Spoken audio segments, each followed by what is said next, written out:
Life has a way of labeling us, putting us in boxes and making us feel like we are trapped by our current situation. Maybe you were born into a difficult environment, grew up with financial struggles, or faced setbacks that made you feel like you're always at a disadvantage. People may have told you that you'll never rise above your background, that your past mistakes have disqualified you, or that because of where you come from, you can't go any further. But circumstances do not define destiny. Where you are today is not where you have to stay. Too often we allow our surroundings, our past failures, or even other people's opinions to shape our identity. Maybe you lost a job and now you feel like you'll never get ahead.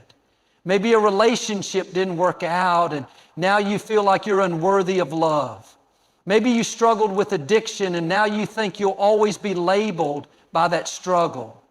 But just because you've been through something doesn't mean that's who you are.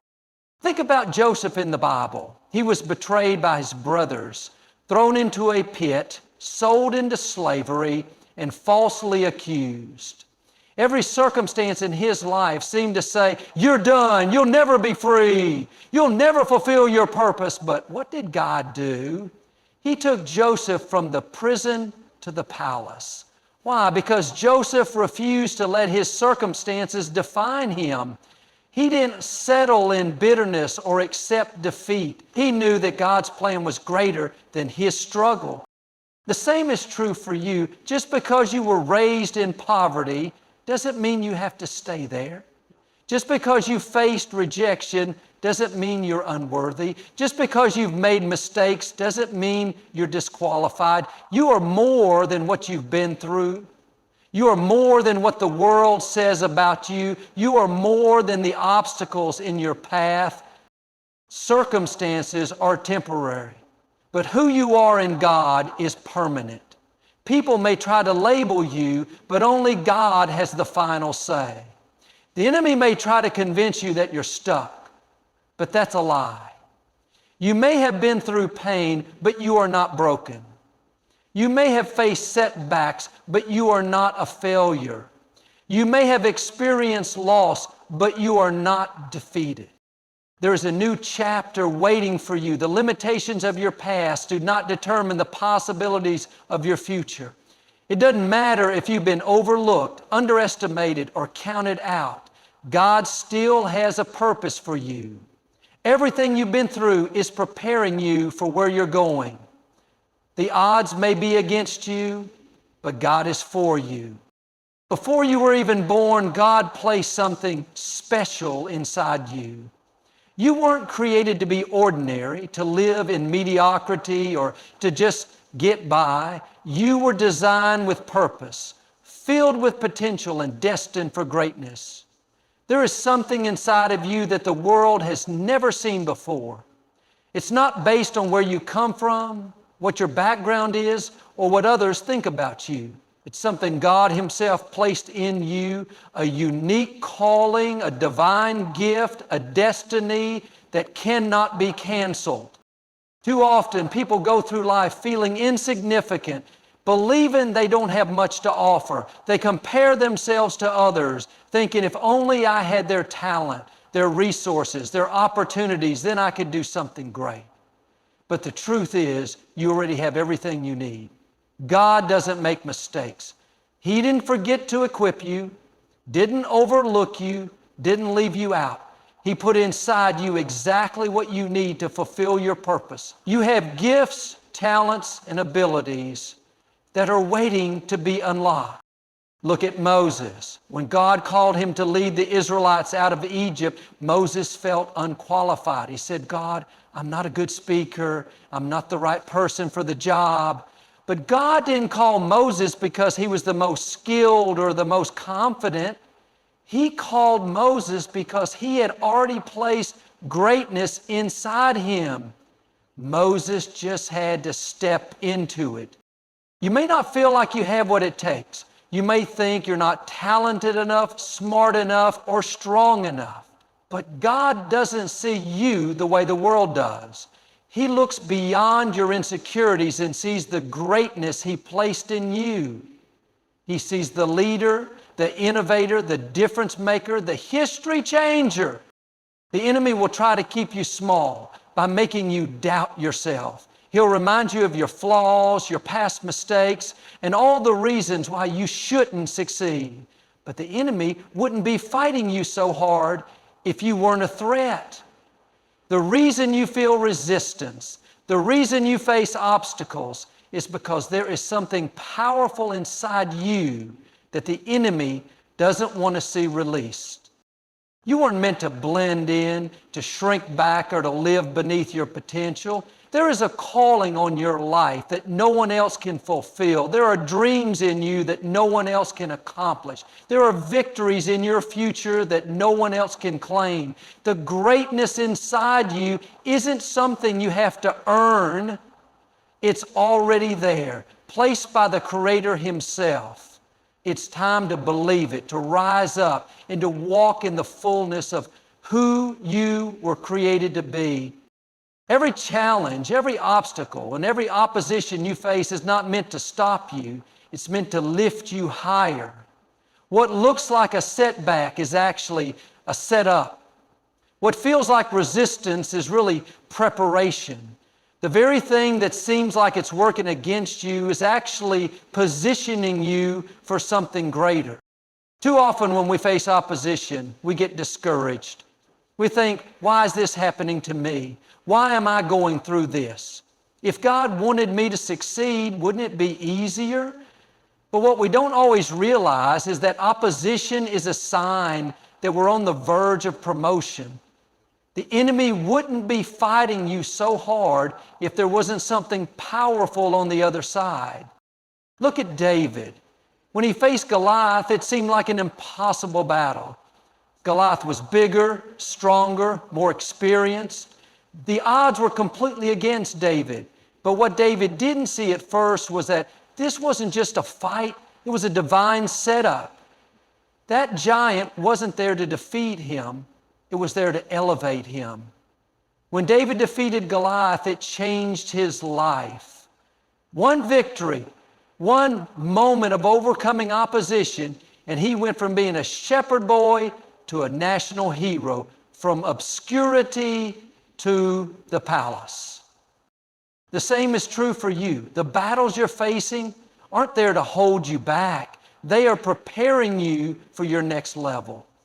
That opposition in your workplace, that financial struggle, that difficult season, it's not a sign that you're losing. It's a sign that you're about to step into something greater. Joseph faced betrayal, slavery, and imprisonment. But what he didn't realize was that every bit of opposition was actually moving him closer to his destiny. If his brothers hadn't betrayed him, he wouldn't have ended up in Egypt. If he hadn't been falsely accused, he wouldn't have met the man who would introduce him to Pharaoh. And if he hadn't been in Pharaoh's court, he wouldn't have been promoted to second in command of an entire nation. Every opposition was actually a stepping stone. What you're facing right now may feel overwhelming. It may seem unfair. But what if you knew that God was using it for your good? What if you understood that the opposition isn't there to destroy you, but to refine you, to strengthen you, to make you ready for the doors that are about to open? The pressure you feel is not a sign that you're failing. It's a sign that you're growing. Diamonds are formed under pressure. Eagles learn to fly in the wind. Trees grow stronger when they face the storm. And in the same way, opposition is shaping you, stretching you, and preparing you to step into the greatness God has planned for you. Life has a way of making us feel weak. The challenges, the disappointments, the unexpected battles, they can wear us down, making us question whether we have what it takes to keep going. But what you need to understand is that there is a strength inside of you that you haven't even tapped into yet. You are not as fragile as you feel, and you are not as weak as the enemy wants you to believe. There are some places you will step into Not because of your qualifications, your background, or who you know, but simply because of God's favor. There are some opportunities, some breakthroughs, some victories that won't make sense on paper. You may not have the degree. You may not have the connections. You may not even feel like you deserve it. But when God's favor is on your life, no opposition can keep you out. God's favor is what took Joseph from the prison to the palace. He was falsely accused, thrown into a pit, and forgotten in a prison cell. By all natural circumstances, he should have remained there. But God's favor was working behind the scenes. When the time was right, God caused Pharaoh to have a dream that only Joseph could interpret. In a moment, Joseph went from being a prisoner to being second in command over all of Egypt. That wasn't talent. That wasn't connections. That was favor. You may feel like you're stuck, like the doors you've been knocking on just won't open, like you've done everything right, but you're still being overlooked. But don't get discouraged. God's favor is working even when you can't see it. He is lining up the right people, the right opportunities, and the right moments to propel you forward. When it's your time, no one can keep you from what God has prepared for you. The favor of God doesn't mean you won't have challenges. It doesn't mean you won't face delays or opposition. In fact, sometimes when you're closest to your breakthrough, the enemy will try even harder to convince you that it's not going to happen. But what looks like a setback is often a setup. Just because the door hasn't opened yet doesn't mean it's not going to. God's favor can cause things to shift suddenly. Look at Esther. She was an orphan, an outsider, someone who had no business being in the palace. But God's favor was on her life. Out of all the women in the kingdom, she was the one chosen to be queen. She didn't have to fight for it, manipulate her way into it, or prove herself. God's favor positioned her. And that same favor is available to you. When God's favor is on you, people will go out of their way to bless you. Doors will open that you never even knocked on. Opportunities will chase you down. What should have taken years will happen in a fraction of the time. That's what favor does. It accelerates, it elevates, it makes a way where there was no way. Even when others try to block you, even when the odds are against you, even when it looks like everything is working against you, God's favor will always make a way. Just because something hasn't happened yet doesn't mean it's not going to happen. Just because the door hasn't opened doesn't mean God has said no. A delay is not a denial. It's not a sign that God has forgotten about you, that He's changed His mind, or that your prayers don't matter. What you're waiting for is still on the way, but it's coming in God's perfect timing. Too often, when things take longer than we expected, we start to get discouraged. We look at the calendar, at the years passing by, at the opportunities that seem to have slipped away, and we assume that the delay means it's over. But what if the delay isn't a rejection, it's a preparation? What if God is using the waiting season to strengthen you, to refine you, and to set things up so that when the promise comes, you're ready to receive it? Look at Abraham. God promised him that he would be the father of many nations. But year after year, nothing changed. He and Sarah grew older, and in the natural, it seemed impossible. The delay could have convinced them that they had misheard God, that the promise wasn't real. But just because it was delayed didn't mean it wasn't coming. At the right time, Sarah gave birth to Isaac. What God had spoken came to pass, not on Abraham's schedule, but on God. The same is true for you. Just because it's taking longer than you thought doesn't mean it's not going to happen. God hasn't forgotten about your dream, your healing, your breakthrough, or your promotion. He sees every tear, every disappointment, every prayer you've whispered when no one else was around. What He started in your life, He is faithful to finish. Joseph had a dream that he would one day be a ruler, but instead of stepping into that position immediately, he faced betrayal, slavery, and imprisonment. Every step of the journey seemed to take him further away from what God had promised. But the delay wasn't a denial, it was a setup. God was using every detour to prepare him for the palace. You may be in a season where you feel stuck, where you're wondering if what you've been believing for is ever going to happen. But don't let the delay make you give up. What God has spoken over your life is still in motion. He is working behind the scenes, moving the right people into place, shifting things in your favor, and making sure that when the promise arrives, you'll be in the right position to receive it. Who you surround yourself with matters. The voices you listen to, the people you spend time with, the influences in your life, they are either building your faith or draining it. You cannot afford to let negativity, doubt, and fear take root in your heart because of the people around you. If you want to walk in victory, if you want to see God's best in your life, then you need to be intentional about surrounding yourself with faith-filled people. Faithful people speak life when things look impossible. They remind you of God's promises when you feel discouraged. They don't just see the problem, they see the potential. They don't just focus on the obstacle, they focus on the opportunity. When you're weary, they encourage you. When you feel like giving up, they push you forward. Look at the story of the paralyzed man in the Bible. He had friends who carried him to Jesus when he couldn't get there on his own. The crowd was too thick, the house was too full, but his friends didn't let that stop them.